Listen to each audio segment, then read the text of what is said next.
It's Tuesday, the 23rd of August, 2022. Welcome to the Fast Five by Fear and Greed, where we give you the top 5 business stories you need to know in just 5 minutes. I'm Michael Thompson, and good morning, Sean Aylmer. Good morning, Michael. Sean, 5 stories in 5 minutes. How about this one for story number 1? The Star Entertainment Group lost almost $200 million last financial year, stung by COVID restrictions and higher costs, in part due to the multiple inquiries that it's facing and is still facing. Things don't actually seem to be getting that much better. That's right. The Star should find out if it keeps its licence in New South Wales over the next week when Adam Bell, SC, hands his report to the casino regulator.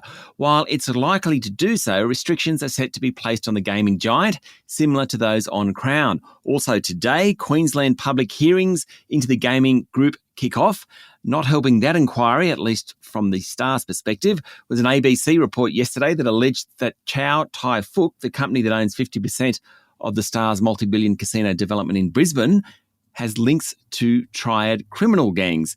Going back to the profit result, it wasn't good, and the casino reduced the value of its Piermont gaming complex in Sydney by $163 million. That reflects the impact of whatever the New South Wales inquiry comes out with, and probably the fact that there's another major casino in the city now just across the bay.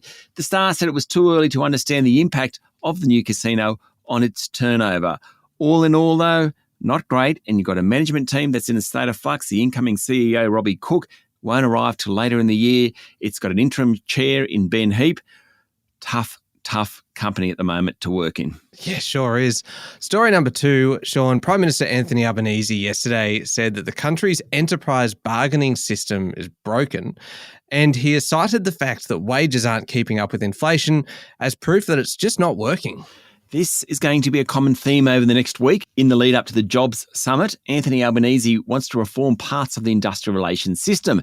He said he wants to see wages increase, and there are common interests between unions and employers that will allow that to happen.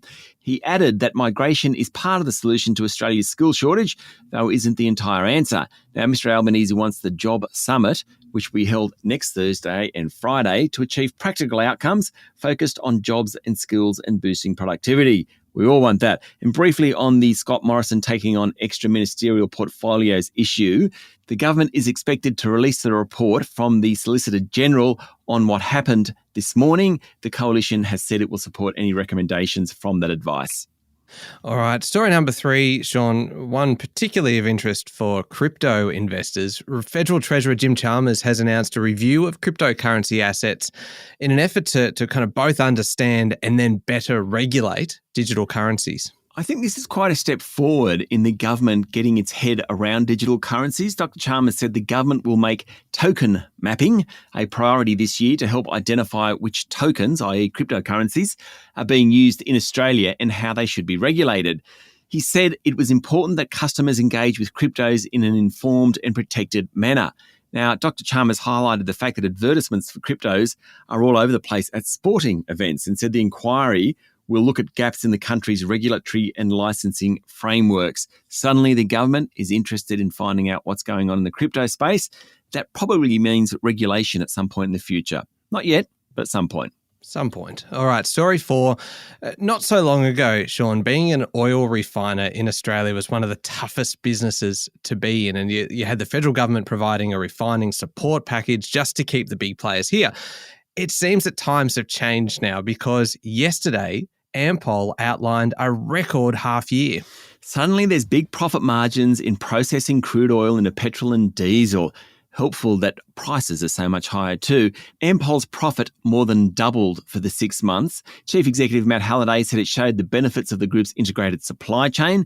Ampol is setting itself now to enter into the electricity retailing market. It's pushing into electric vehicle charging stations. It had been pushing into hydrogen as well, though it's pushed pause on that.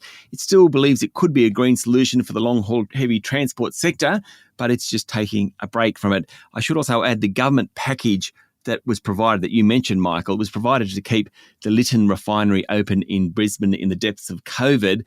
Now, that refinery's profit was 10 times higher in the 6 months to the end of June than 12 months earlier. Quite incredible. It also didn't receive any government subsidy, fortunately. All right, last story. Story number 5. Sean, I know that you are a mad Game of Thrones fan, and the prequel to Game of Thrones aired on Sunday night US time. So many people viewed it that HBO Max, which was airing it, actually crashed. More than 3,000 outages were reported just after House of the Dragon was released, though HBO said millions of subscribers were successfully viewing the show. House of the Dragon comes 3 years after the last episode of Game of Thrones, which currently has a record for viewers on HBO. There was 19.3 million for that last episode. It focuses on the Targaryen family's battles 170 years before the Game of Thrones is set. If you haven't seen Game of Thrones, you'll have no idea what that all means, but it's good. It's good. Now, remember, HBO isn't the only streaming service to struggle with massive audiences. Earlier in the year, Netflix crashed when the season finale of Stranger Things was released. There you go. Do you reckon that could be part of the new advertising campaign for Game of Thrones? Sean Aylmer, it's good, it's good. Yeah, something like that. I think so. It's quite the endorsement, isn't it? There we go, the top 5 business stories in 5 minutes. Thank you, Sean. Thank you, Michael. It's Tuesday, the 23rd of August, 2022. Remember to hit follow on the podcast. And if 5 minutes isn't enough, you can find our longer daily show called Fear and Greed on your podcast platform, along with a bunch of interviews and things. Today, we are speaking to the CEO of Optus. It's a really good chat. I'm Michael Thompson, and that was the Fast 5 by Fear and Greed. Have a great day.